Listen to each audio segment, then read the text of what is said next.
May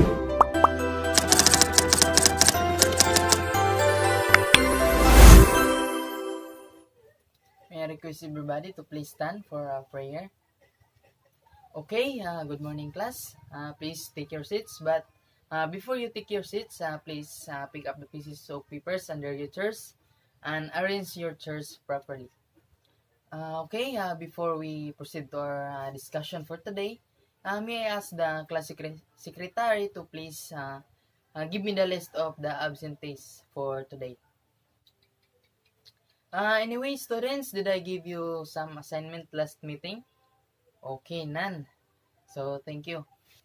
At this moment, as we go through to our discussion, let us have some review first for our last topic. So, anyone in here who can remember about our last topic? Okay, yes, Pops. Okay, thank you. So, our last topic is all about fiction. So, again, anybody who can give me some example of types of fiction? Yes, Miss Cabresa? Ay, okay, very good. That's great. The types of fiction is one of the example of types of fiction is yes, fantasy, thriller, historical fiction, and many more. Okay, now to energize ourselves, let us have some activity first. So, this activity is called World Drill. So, as you can see, I have here words posted on the board, and then I have here the magic ball. So, all you need to do is to come forward, and there are some words in here, and you will put this or post these words and find the meaning in here. So, now, let's do this. So, guys, are you ready now? Okay, very good. So, let's come forward and post this word on the board. Okay, very good. So, did you enjoy the activity, students? Alright, so now, let's read again. So, what is the meaning of mild? Gentle in nature or behavior. For peculiar, different from the usual or normal. So, the chaser, a mild drink taken after hard liquor. So, are you familiar with this, students? The chaser. So, next is loom, an apparatus for making fabric by weaving yarn. And then lambanog, a traditional Filipino distilled palm liquor made from coconut or nipa palm sap. Now, before we proceed, let us read first the learning objectives. So, the first one is identify the meaning of words used in the story. And second, interpret the story's plot. And third, appreciate the moral values of the story by writing a reaction paper. Since we already unlocked those difficult words, so I have here a short story entitled We Filipinos Are Mild Drinkers by Alejandro Rosiso. So students, I want you to read this short story and understand it clearly. So, okay? Okay, very good. Okay, so time is up, students. So, are you now finished reading? Alright, so I do believe you read it thoroughly. Now, I want you to get one half sheet of paper and answer this following questions. So, the first question is, what is the theme of the story? Then, the second one, why is it said that we Filipinos are mild drinkers? And the last one, are Filipinos mild drinkers?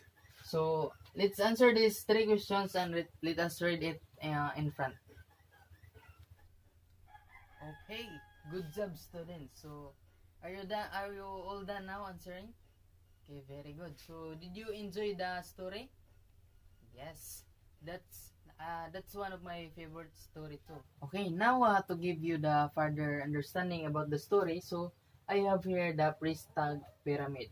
So the Priesthood Pyramid composed of 5 elements. So the first one is exposition, rising action, climax, falling action, and resolution. So, exposition, it is where the presentation of the setting, time, place, characters, and the basic conflict. It is also establishes the mood or atmosphere of the story. So, in this first uh, this first part of the Priesthood Pyramid, so is the presentation of the setting of or the characters. So the second one is the uh, rising action or the basic conflict is brewing and the reader is beginning to feel the rising tension. So the third one is climax.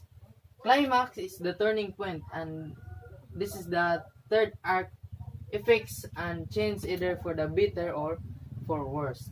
Then the fourth is the falling action.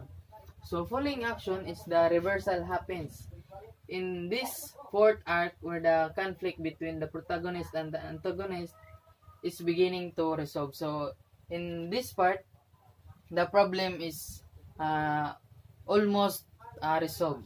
Then the last one is the resolution or the conclusion.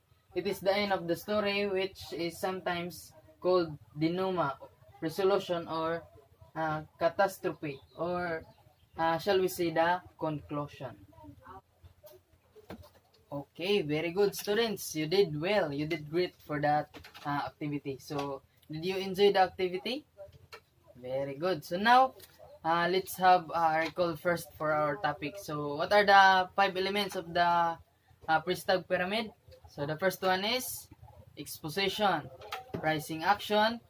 The third one is climax, falling action, and the last is resolution or denouement. So okay, so since I already discussed the Priesthood Pyramid, so let's have a group activity. So I will group you into 5 groups and then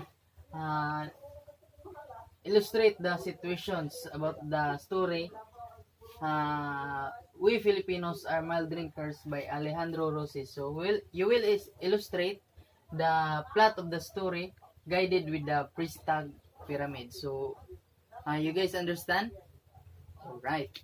Okay, so since you perform well for our activities, so I do believe you understand clearly about our topic.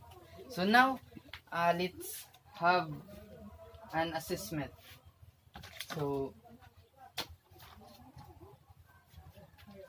write a reaction paper explaining the moral lesson of the story, entitled We Filipinos Are Mild Drinker by Alejandro Rossi. So you will write, guys, the reaction paper about our short story that we tackled, and this will be our rubrics for the reaction paper. So I'll give you 10 minutes to do it. Okay, so time is up, students. Please pass the activity in front, and then this will be our assignment. So in one whole sheet of paper, answer the following questions. So the first one, what is fables? Who are the character? Who are the famous writer of fables? So guys, that's all for today. Thank you for cooperating and God bless us all. So see you next meeting. So goodbye, class.